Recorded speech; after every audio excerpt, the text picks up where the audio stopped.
So in today's video, we're back in the creator space. And we're working on some of the doorway flats and other things that we've already built in past presentations, but need a little bit more work to get them back up to snuff. For instance, this doorway flat, which was originally built for an outdoor set, hence why it has 2x4s for the doors, has some of the center bracing broken off here, and is now missing its extra corner bracing. So I have to replace that, which I'm probably just going to fit one piece in because this is glued and stapled in, just like I showed you. In fact, let me show you that a little bit more closely. Here you see three, these are 1/4-inch crowned staples, and they go straight through to the support, which is underneath. And the support, which you could tell right there, is glued in place.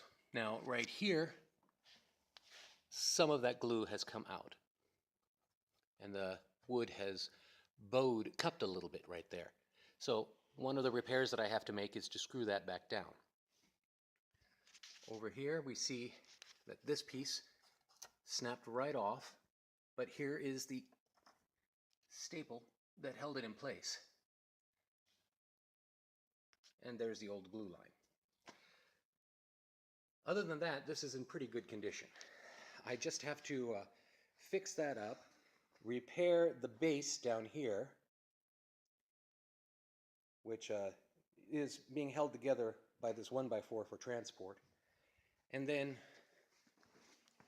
build a extension on this side to raise the level up to the same height as the rest of the flats that I've built for this show. And I'm going to be using this camera for a time-lapse sequence, while I use my phone camera, which is what I've used to record these videos with in the past, to do detail work.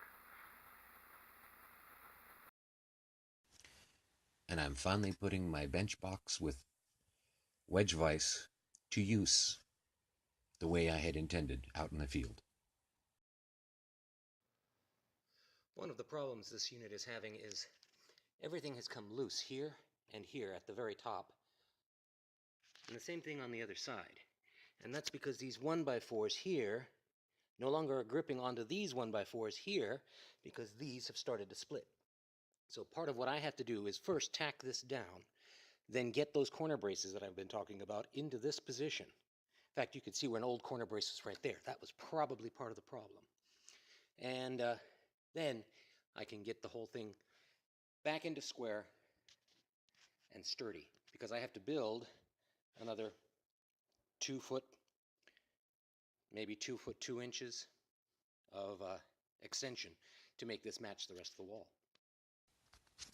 The funny thing is, I know that I'm doing all this work and I'm showing you all this work, but that unit is not going to be what we're using. But it's the same height and same width as the door frame that we are going to be using. And so I might as well do the work of getting it fixed up. And there I get to use the wedge vise to its original purpose, just squaring up the end of that 1x4 for an insertion.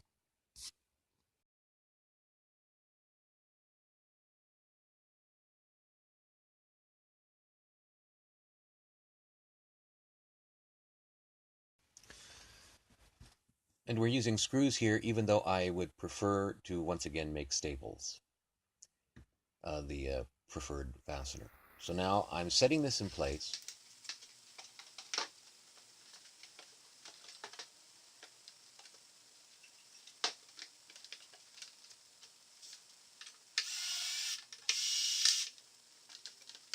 I needed it there so that I could make the measurements for the extensions and to see where everything was going to be set up. Mind you, I'm doing this without the skins on the downstage side of these special flats. Imagine what's going to happen for me to put it together without them, with the skins on.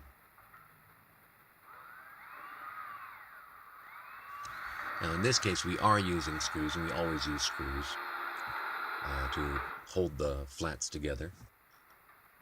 1 5/8 inch deck screws. Again, because they're self-tapping, they're thicker than the usual sheetrock screws or drywall screws. And the star drive on them makes them easy to drive. They don't strip out and don't skip.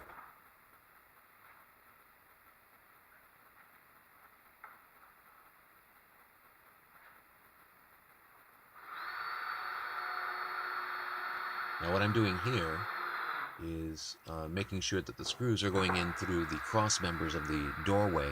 It's rather a useless gesture since this doorway is not the one we're going to use, but it gives you the idea that we have to do these things so that there's no poke through, especially on this part of the set.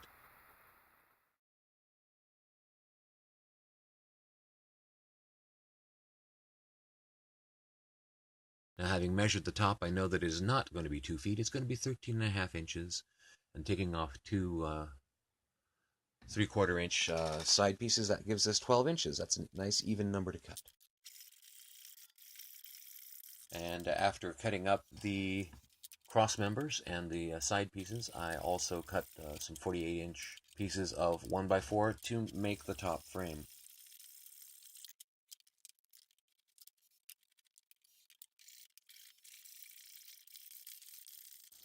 One thing I forgot to bring with me was a drill bit, so I had to carefully pre-screw the holes using these self-driving screws, and then I was able to screw them together without splitting the wood.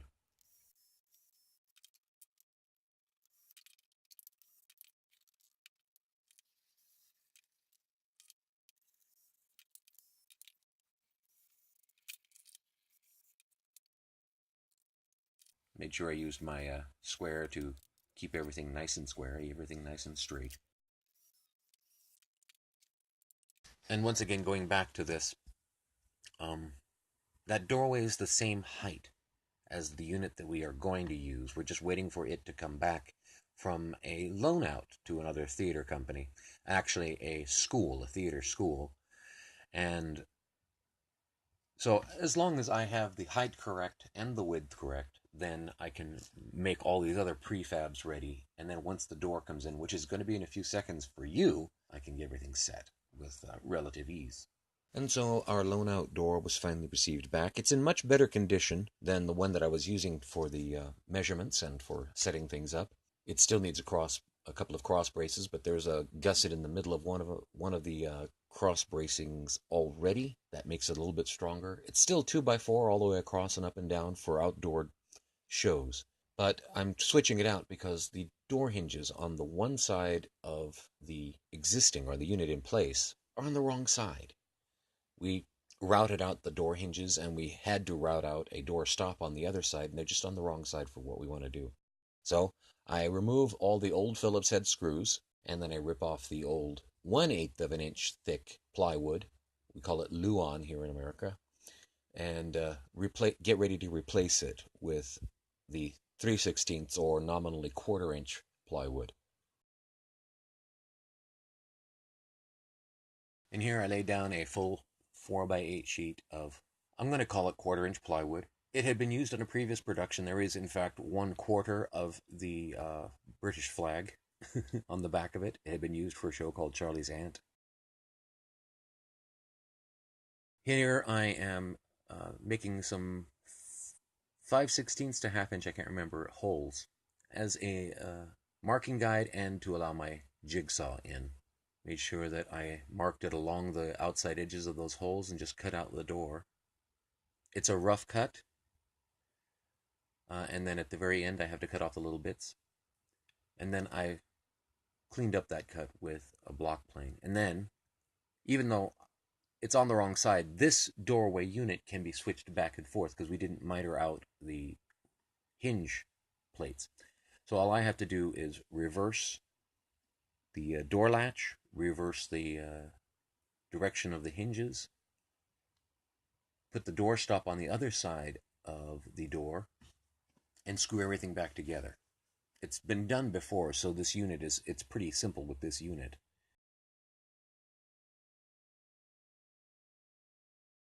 And the doorknobs were actually vintage. Actually, I'm going to have to delacquer them and strip them because someone actually painted on this vintage brass to give it a bloody door. I think it was used in a Halloween show. Then we used another piece of 1/4-inch plywood to start skinning the specials. This was also a British flag, but it was done in an unusual color scheme.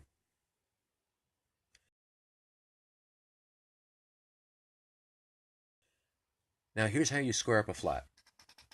You take one corner of the factory edge, screw it down to the one corner of the flat that you're working on, and make sure that one long edge or one short edge is all squared up. Now you notice that that looks square on the far side, but on the near side it's obvious that the flat is not. So you do all the length of one edge.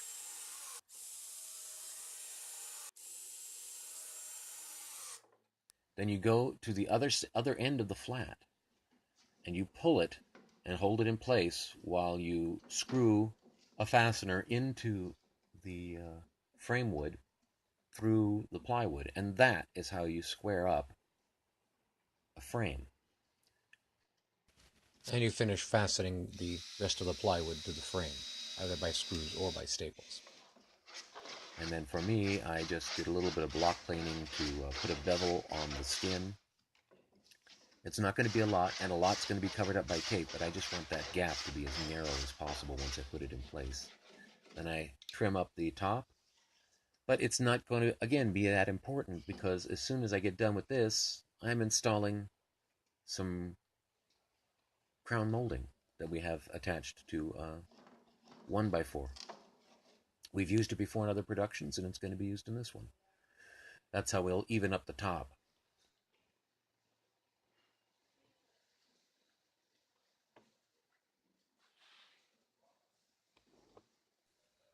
You'll notice when you take a look at the extension that it's about 2 inches taller than the 4x8 sheet. So that plywood is, or that crown molding is going to be necessary. Load in is Monday.